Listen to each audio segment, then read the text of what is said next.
Praise lord. దేవుని నామకే మహిమ కలుగును గాక. ప్రభువైన యేసు క్రీస్తు నామంలో శుభాభివందనాలండి. దేవుని పరిశుద్ధమైన వాక్యం ఒకసారి చదువుకొని బలపడదాము. ఏబు గ్రంథంలోంచి ఒక మంచి మాట రాయబడినది, మనం చదువుకొని ఒకసారి బలపడదాము. ఏబు గ్రంథంలో 38లో ఒక మాట రాయబడింది. మొదట వచ్చిన చదువుతాను. అప్పుడు యెహోవా సుడిగాలిలో నుండి ఇలాగూ ఏబుకు ప్రత్యుత్తరం ఇచ్చెను. జ్ఞానము లేని మాటలను చెప్పి ఆలోచనను చెరుపుచూ విడువుము. పౌరుషమును తెచ్చుకొని నీ నడుమును బిగించుకొనుము. నీకు ప్రశ్న వేయుదును, నువ్వు దాన్ని నాకు తెలియ చెప్పుము. దేవుని ప్రియులారా, యేసుక్రీస్తు సర్వశక్తి కలిగిన ప్రభు ఏబుకు నేను ఒక ప్రశ్న వేస్తాయా, నువ్వు దాన్ని నాకు చెప్పాలి అని ఒక ప్రశ్న దేవుడు మానవుడికి వేసాడంట. ఒక ప్రశ్న సర్వమానవులకు కూడా ఈరోజు నువ్వేకైనా ఒక ప్రశ్న వేసుకుంటే దాని యొక్క అనుభవం మనము తెలుసుకోగలుగుతాం. దేవుడు ఏబుకు ఒక ప్రశ్న వేస్తాను, నేను ఒక ప్రశ్న వేస్తానయ్యా, మరి దాన్ని నువ్వు నాకు చెప్పాలి. మరి నువ్వు చెప్పాలి నాకు నేను వేసే ప్రశ్నకని ఆయన మరి కిందకు వస్తే ఆయన చెప్తున్నాడు, నేను భూమికి పునాదులు వేసినప్పుడు నువ్వు ఎక్కడున్నావు? భూములకు పునాదులు వేసినప్పుడు నువ్వు ఎక్కడున్నావు? వివేకము కలిగి ఉండిన ఎడలా చెప్పుము. నీకు తెలిసిన ఎడల దానిని మూలరాతిని నియమించిన వాడెవడో చెప్పుము. దాన్ని స్తంభముగా కొల చేసిన వాడెవడో చెప్పుము. దేవుని ప్రియులారా, ఈ నుంచి చూసుకుంటూ మనం వస్తే భూమిని దాన్ని చేసిన వాడు ఎవరు? చేసిన వాడని అయితే ఉండాలి కదండి, ఏదో ఒకటి చేసిన కదా. దాన్ని చేసిన వాడు ఎవరో చెప్పు. సముద్రములో ఊటలు నీవు పుట్టించగలవా? దేవుని ప్రియులారా, మహాసముద్రం అడుగున నీవు సంచరించగలవా? పోయగలుగుతారండి? మహాగద్ద సముద్రం లేకపోయిన వాళ్ళు ఎవరైనా ఉన్నారా? ఆయన సంచరించగలిగితే దేవుడు పోగలుగుతాడు. దేవుడు ఆయన కన్ను దృష్టికి మరుగైనది ఏది లేదు. మనం చూస్తే ఆయన ఏం ప్రశ్నలు వేస్తాడో ఒక్కదానికి కూడా ప్రపంచంలో ఎవడికి కూడా సమాధానము చెప్పలేం. ఎందుకంటే ఆయన అడుగుతాడు, అన్ని ప్రశ్నలు అడుగుతాడు. దాని చీకటిని వేరుపరిచిన వాడెవరు? వెలుగును సృష్టించిన వాడెవరు? అప్పుడు ఎవరున్నారు? ఎవరు సృష్టించారు?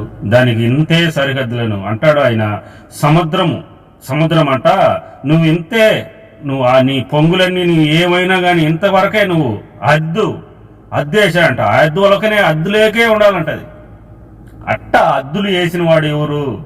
ఆకాశం నుంచి మంచు పడుతుంది కదండి, ఎండల కాలం పడుతుంది ఖచ్చితంగా. దాన్ని పడిచ్చేవాడు ఎవరు అంటే పడాలి కదండి, ఎవరో ఒకరు పడిచ్చేవాడు ఉండాలి కదండి. వర్షం పడుతుందంటే ఎవరో ఒకరు పడాలా. మరి మనం ఉంటే ఆయన ఒకరినిగా చెప్పుకోగలుగుతాం. మరి మంచు ఆయన ఊరు. వర్షం అంటే ఏదో ఒక ఆయన చెప్తున్నారు, మరి మంచు ఊరు ఆయన కూడా ఒక ఆయన ఉన్నాడని. అంటే దేవుడు చెప్తున్న మాట, అన్నిటినీ చేసిన వాడు ఒక్కడే, ఆయనే సర్వసృష్టికర్త దేవుడు. ఆయన చెప్తున్న మాట అవి చెప్తున్నది ఏంటంటే, ఆకాశమును దిగు మంచును ఎవడు పుట్టిస్తున్నాడు? మంచు గడ్డలు ఎవరు కరిగిస్తున్నారు? గడ్డలు ఎవరు చేస్తున్నారు? దేవుడు అనేకమైన వేల ప్రశ్నలు ఇక్కడ వేస్తే అతడు ఒక్క ప్రశ్న కూడా జవాబు చెప్పలేడు. దేవుని ప్రియులారా, ఈరోజు ప్రపంచ మానవులు ఎవరికైనా దేవుడే గాని ఒక ప్రశ్న వేస్తే ఎవడు దాన్ని చెప్పేదానికి భూమి మీద అంత జ్ఞానం కలిగిన వాడు ఎవరు లేడు. యేసు ప్రభు సర్వసృష్టికర్త, సర్వాధికారి, సర్వశక్తి కలిగిన వాడు. ఆయన చేసే కార్యాలను మనం కనిపెట్టాలంటే మనకు అసంభవం. ఎందుకంటే ఆయన ఉన్నది లేనట్టు, లేనిది ఉన్నట్టు ఆయన చేయగలిగిన వాడు. అందుకని దేవుడు చెప్తున్న మాట ఏంటంటే, సమస్తాన్ని చేయగలిగిన వాడిని నేనే, సమస్తాన్ని చేసిన వాడుని నేనే, మనసులను సృష్టించిన వాడిని నేనే. ఈరోజు తెలుసుకొని మీరు నా వైపుని తిరిగితే నేను మిమ్మల్ని భూమి మీద పంపించాను, నేను ఎవరో పంపించిన వాడిని మీరు కనుక్కుంటే మీరు పరలోకానికి పోయేదానికి అవకాశం ఉంటుంది. ఈ యాత్రలో కదా మనం ఈ ప్రపంచం మీద ప్రతి మనుషులు కూడా యాత్రకులే.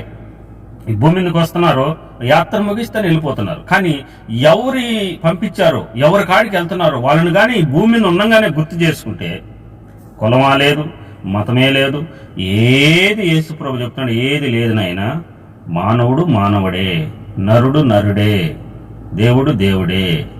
ఈ కులము ఈ మతాలు ఏమి లేవు, అన్ని సమానమే, అందరినీ నేను. అందుకనే కీర్తన గ్రంథంలో ఒక మాట, మంచి మాట రాయబడి ఉంటుంది, ఒకరిని ఇచ్చిస్తాడంట, ఒకరిని తగ్గిస్తాడంట. అంటే పని జరగాలి కదండి, భూమి మీద పని జరగాలంటే ఒకరి ఎత్తు తక్కువలు ఉండాలి.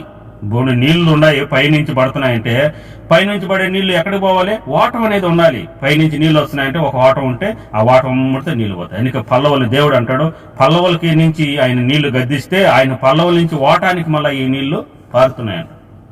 దేవుని పిల్లలు, అలాగా నీళ్లు ఎలాగైతే ఒక పల్లవ పైనుంచి పారుతూ వస్తున్నాయో, మనం కూడా పైనుంచి ఉండేవాళ్ళు, కింద ఉండేవాళ్ళు అన్నిటినీ దేవుడు ఏకభావుగా చేశాడు. దేవుని పిల్లలు, భూమి మీద ఆయన కొలపాత్రగా పోసాడంట మన్ను.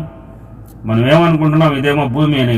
కొలపాత్రగా ఈ భూమి మీద ఇంత ఉండాలి అని దీన్ని కొలపాత్రగా భూమి మీద కొలపాత్రగా పోసాడు మన్ను.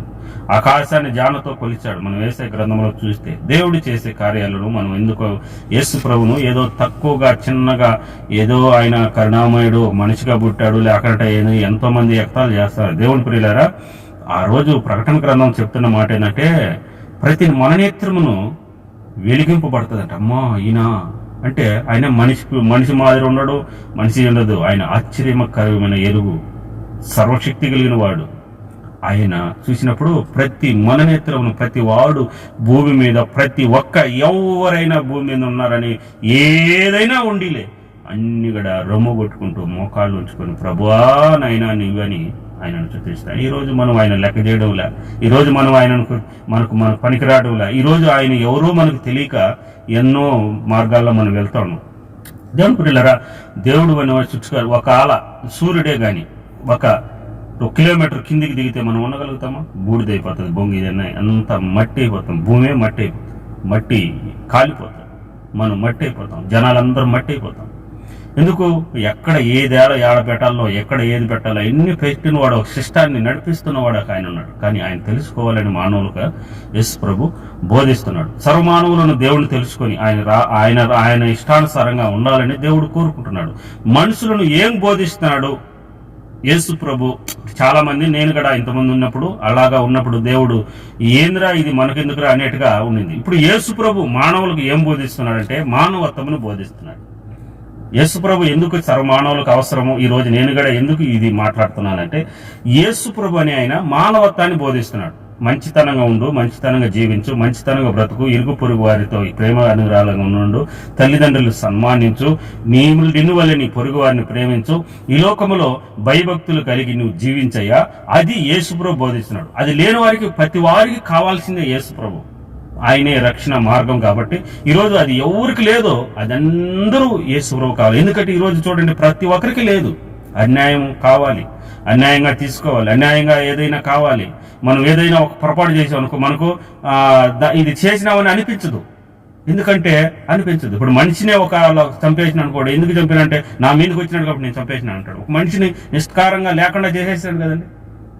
ఎందుకు చేసామంటే నా మీదకి వచ్చాడు, నన్ను అన్నాడు కాబట్టి నేను ఆ మనిషిని ఏదైనా చేయగలుగుతాను. అలాగా ఉంటుంది కానీ పశ్చాత్తాపం అనేది ఉండదు.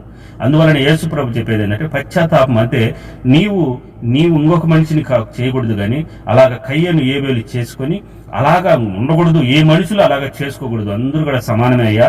దేవుడు అనేవాడు ఆవశించాడు, ఆయనే తీసుకోవాలి, మీరు మధ్యలో తీసుకోకూడదు. ఎంతమంది ఆత్మహత్య చేసుకుంటున్నారు దేవుని ప్రియులారా? ఇంతమంది ఆత్మహత్యలు చేసుకున్నాం. ఎందుకు ఆయన చెప్తున్నాడంటే, ఎన్ని ఉండకూడదు నాయన ఇచ్చినవాడు. అందుకని ప్రసంగ గ్రంథంలో దీపాన్ని ఆర్పుకోవాకండి, దేవుడు వెలిగించిన దీపాన్ని ఆర్పుకోవాకండి.